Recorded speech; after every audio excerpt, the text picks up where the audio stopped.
and welcome back to my channel. My name is Amy and today we're going to talk about everything going on at the moment. No, not Miss Rona, the other important thing going on at the moment.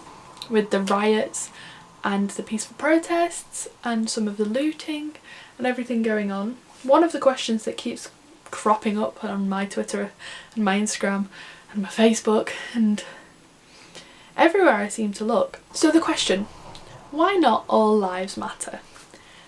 And here's why not. I, as you can quite clearly see, I am a white female. I am part of the LGBT community.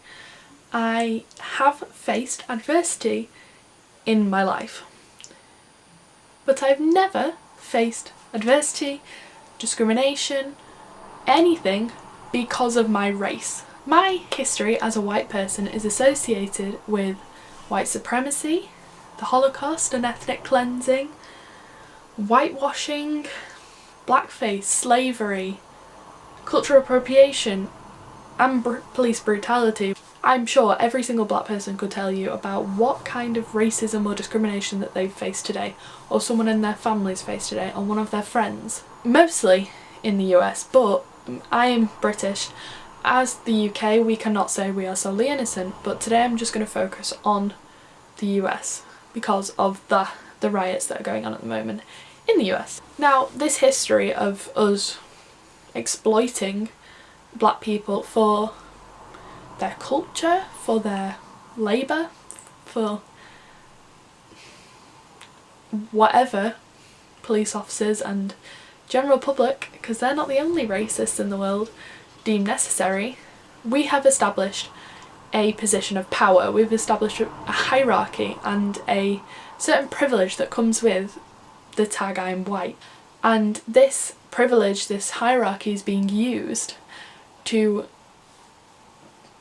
enslave and kill and abuse and murder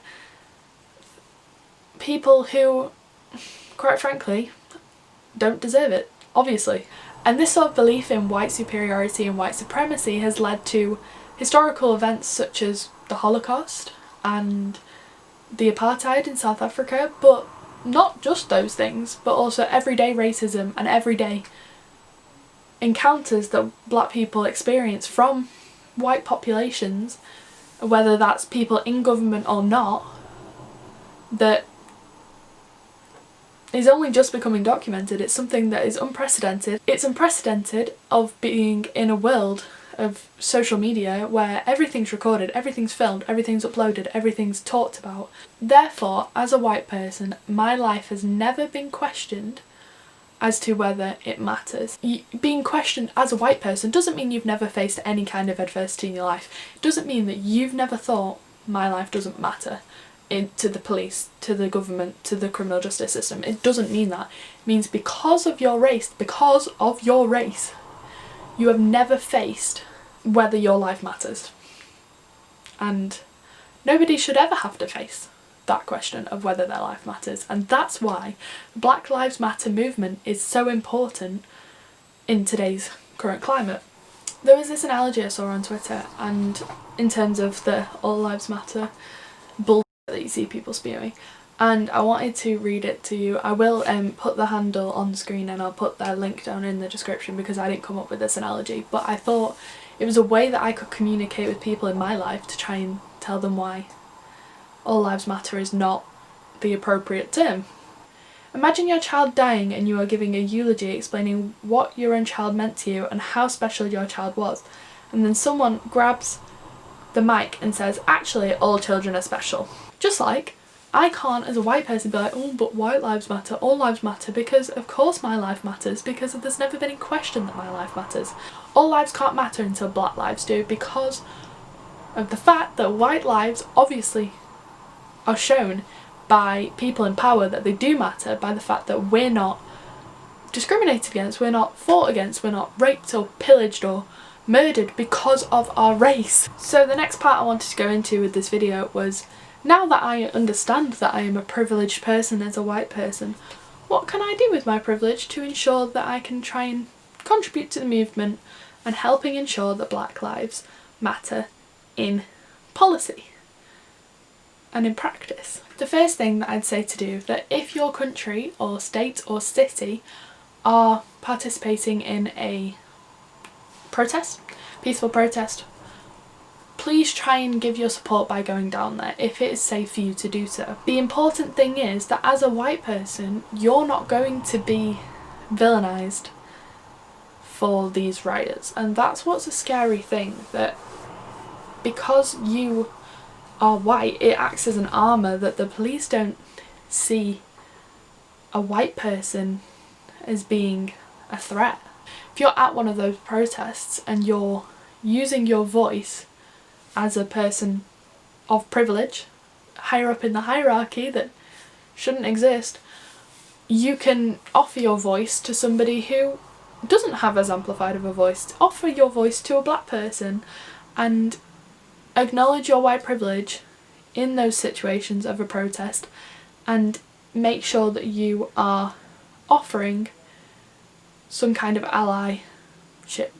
Is that a word? If you are somebody who is in public, even if you're not at the protests because it's not safe for you to do so, fair enough, or there isn't protest going on in your city and you just witness a possible police brutality case happening, and there is a black person who is under attack by 1, maybe 2, 3, 4, 5, 10 guards, and they are powerless, they are obviously outnumbered, overwhelmed, and not even really fighting back, then you as somebody who is white can try and, if it's safe for you to do so, step into the situation if you can see that there's some unjust stuff going on there. Stand up for somebody who is more vulnerable. There was a video that I saw circulating Twitter a couple of days ago where it was this black kid, he must have been about 14, 15,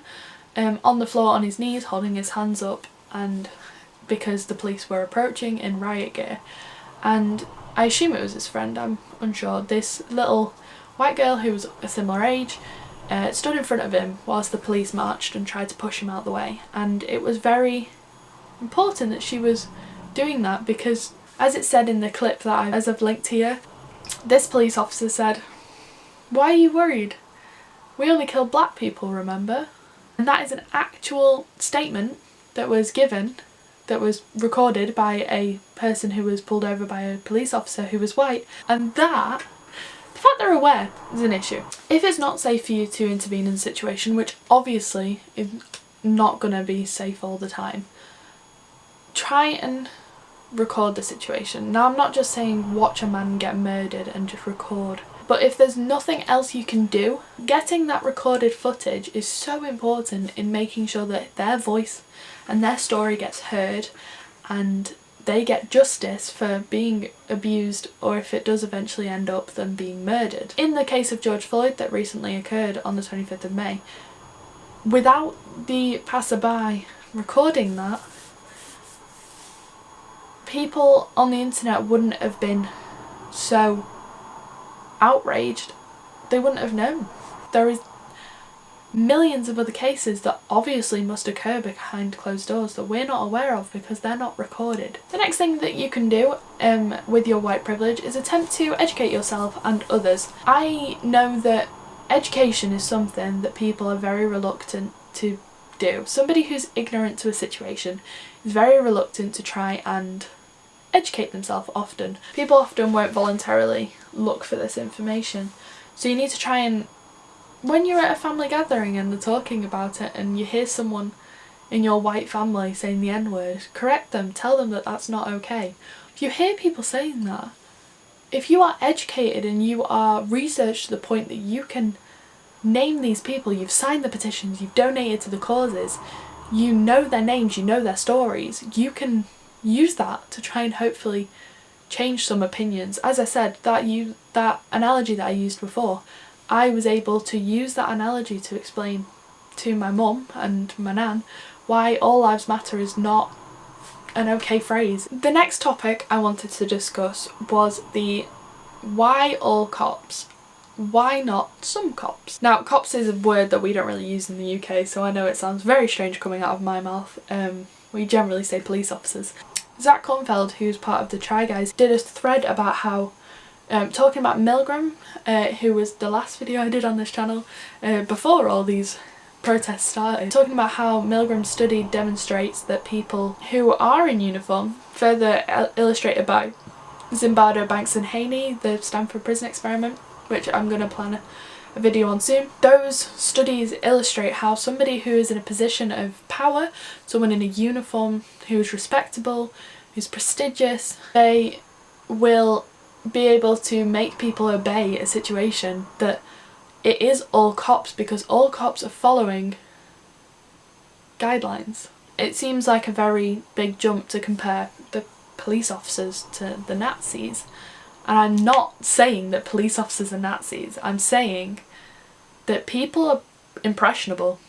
It's not easy to stand up for yourself when you work somewhere where you're accountable to the government, who are under you, your co-workers, people who you've never met, but you're part of a unified police force. It's obvious that something's gonna happen when you're behind anonymised, covering up your badge numbers, turning off your police cameras.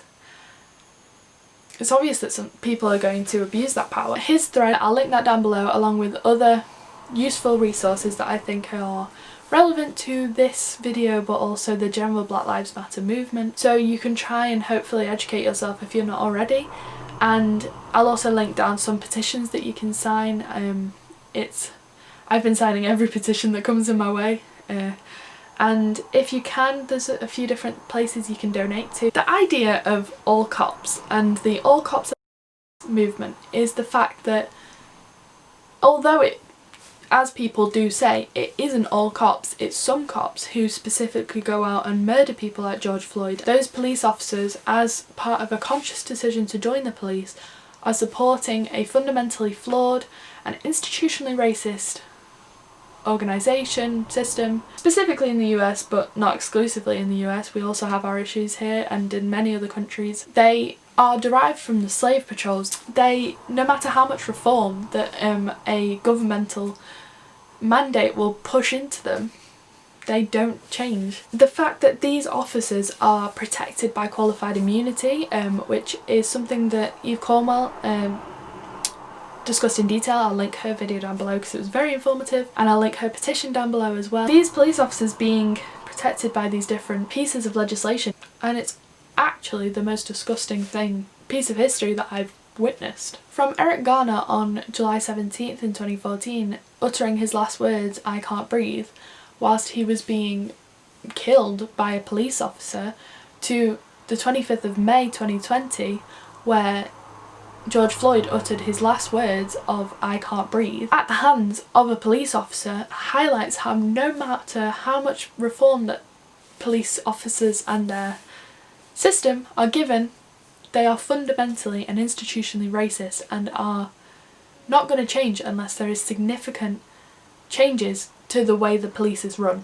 Defunding the police is also a possibility that would mean that people can thrive in black communities. If you need more evidence than just the murders and assaults made by police officers to black individuals, the 3 strikes law, which was under the Clinton administration through the war on drugs that was Nixon's presidency in 1970, he coined the term. It basically targeted black young men, mostly men, who would have a little bit of pot on them or something, and they'd get 3 strikes and you're in for life. Something that, if you look at the statistics, it's mental of how many white people could just flaunt how much weed they have. If you see some channels on YouTube where it's like in countries, in states that weed isn't legal, or in states like California where weed is legalised, but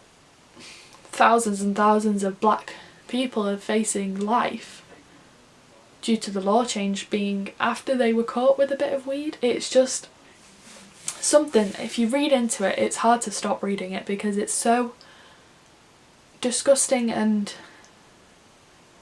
fascinating that that could even be something that would happen in practice is just mental. Now, this war on drugs led to mass incarceration and led to the prison population in the US skyrocketing and being the highest prison population in the world, despite not being the highest population in the world. This mass incarceration has been shown to mostly target black men and women, mostly young black men and women, but it's not discriminatory in terms of age or gender, but definitely in terms of race. If you want a documentary to try and hear someone else's voice for a bit, the documentary 13th on Netflix, I watched it earlier this year because I'm doing criminology at university, and it was very helpful in understanding the American prison population. But it's basically likens the mass incarceration of black individuals to the 13th Amendment and slave trade, and it's very interesting and draws a lot of parallels that you would not even think of until you look at the actual statistics. When I was looking online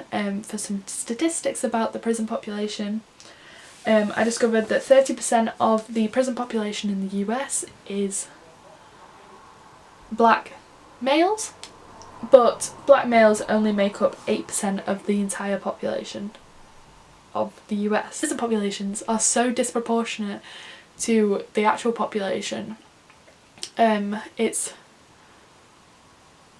ridiculous. Many studies, but also statistics, show that black people in the US are more likely to be stopped by police, they're most likely to be stopped and searched, they're more likely to be over-policed, they're more likely to be given the death penalty, they're more likely to be given a life sentence, and they're more likely to be murdered, most likely to be murdered, because of their race by somebody in a position of authority, whether that's in the prison, such as the case of Sandra Bland, or whether that's in the police, such as George Floyd and many, many others. The blood of George Floyd, the blood of Tamir Rice, of Sandra Bland, of Eric Garner, of Breonna Taylor, of Ahmaud Arbery, Philando Castile, and thousands of other black men and women are on the hands of America and on the tainted flag based on slavery, exploitation of black individuals, and racism, fundamentally. No matter how much they try and minimise these protests and riots, the blood will still be on their hands. It won't just wash away with a few rubber bullets. It actually makes it worse.